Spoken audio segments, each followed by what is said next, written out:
Olá pessoal, tudo bem? Seja bem-vindo ao nosso canal. Meu nome é Edson. E você que não é inscrito no nosso canal, se inscreva ali, dando essa força para nós, tá? E hoje eu vou dar continuidade no livro de 1 Reis, ali no capítulo 17, que conta sobre a história de Elias, né? Ali no versículo 8 até o versículo 24, conta um pouco a história de Elias com a viúva de Sarepta, né?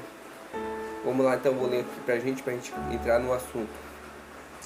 Então o Senhor Deus disse a Elias: apronte-se e vá até a cidade de Sarepta, perto de Sidom, e fique lá. Eu mandei que uma viúva que mora ali dê comida para você. Então Elias foi para Sarepta. Quando estava chegando ao portão da cidade, ele encontrou a viúva que estava catando lenha.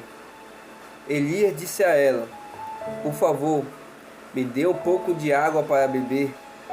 Quando ela ia buscar a água, ele a chamou e disse: traga pão também, por favor. Porém ela respondeu: juro pelo Deus vivo, o Senhor, que não tenho mais pão, só tenho um punhado de farinha de trigo, uma tigela e um pouco de azeite no jarro. Estou aqui catando uns 2 pedaços de pau para cozinhar alguma coisa para mim e para o meu filho. Vamos comer e depois morremos de fome. Não se preocupe, disse Elias. Vá, prepare a sua comida, mas primeiro faça um pãozinho com a farinha que você tem e traga para mim. Depois prepare o resto para você e para o seu filho. Pois o Senhor, o Deus de Israel, disse isto: não acabará a farinha da sua tigela, nem faltará azeite no seu jarro, até um dia em que eu, o Senhor, fizer cair chuva novamente. Então a viúva foi e fez como Elias tinha dito.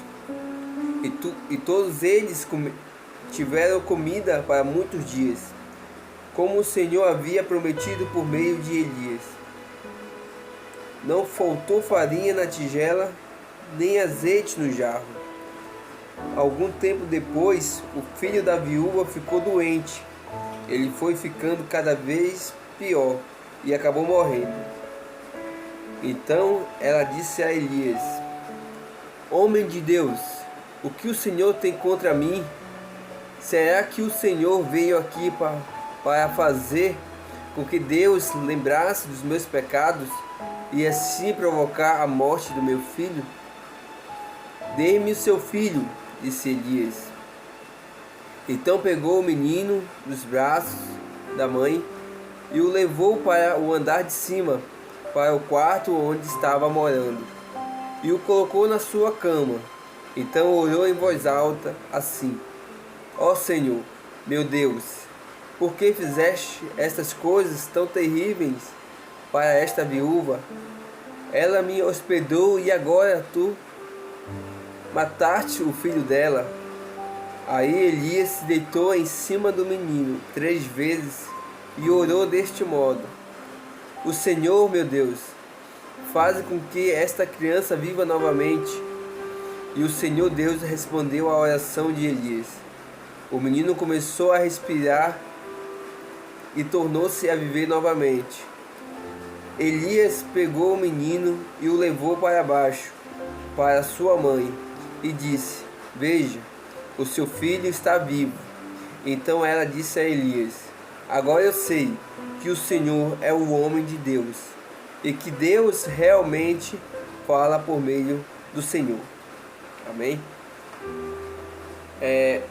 Olhando aqui para essa história de Elias e a viúva, vimos algumas coisas que são muito interessantes. Primeiramente, aquela viúva, ela estava catando algumas lenhas, né? Porque naquela época já estava com muitos dias que não chovia. Então ela estava catando lenha, sabendo que ela podia ser a última refeição dela ali, que ela estava preparando. Então chega um homem, né? Um homem e pede para ela um pãozinho, sendo que era o último dos mantimentos que ela tinha ali. E ela fala para ele que ia fazer aquele alimento e depois ia comer ela e seu filho e ia morrer de fome, que não tinha mais sustento, né? Não ia ter mais sustento ali para eles. Mas porém ali Elias veio com o propósito e Deus já tinha tocado no coração daquela mulher. E ela fez conforme Elias tinha falado para ela. Quando Elias fala que Deus falou aquilo que não ia faltar mais a farinha na sua tigela, nem o azeite no caso na sua botija ali, no seu jarro, ela se alegrou dentro dela, ela creu naquilo, ela acreditou naquilo. E assim Deus fez, né? Mas o interessante ali, depois que eu vejo que quando acontece algo com o filho dela, muda a história. A fé dela já vai por água abaixo, porque ela pensa assim, esse homem veio, né, para trazer desgraça na minha casa, né, sendo que Elias, ele não veio para fazer isso. Elias veio para salvar a vida do filho dela.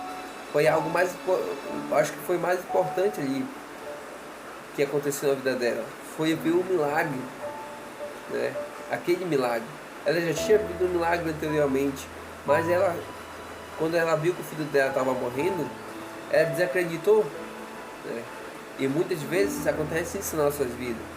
A gente vê o milagre acontecer e quando vem algo, pode ser assim, algo que acontece que a gente vê que pode ser algo pior, né? A gente vê o pior, a gente esquece daquele milagre que Deus fez anteriormente na nossa vida. Assim que aconteceu com aquela mulher, que ela viu a farinha não se acabar na sua tigela, viu o azeite não acabar, né, na sua botija ali, no seu jarro, e mesmo assim ela duvidou, né? Ela não acreditou que Deus podia fazer um milagre ali naquela. E Elias vai lá e pega aquela criança e depois ele faz aquela criança viver novamente, né? E depois disso que ela consegue ver que Deus realmente estava no controle daquela situação. Depois que ela viu aquilo acontecer, realmente ela acreditou que Elias era o enviado de Deus, né? E às vezes acontece algo na nossa vida que a gente não consegue entender, né? Mas precisamos crer que Deus sempre tem o melhor para nossas vidas e devemos acreditar que aquela fase, aquela situação pode ser mudada. Amém?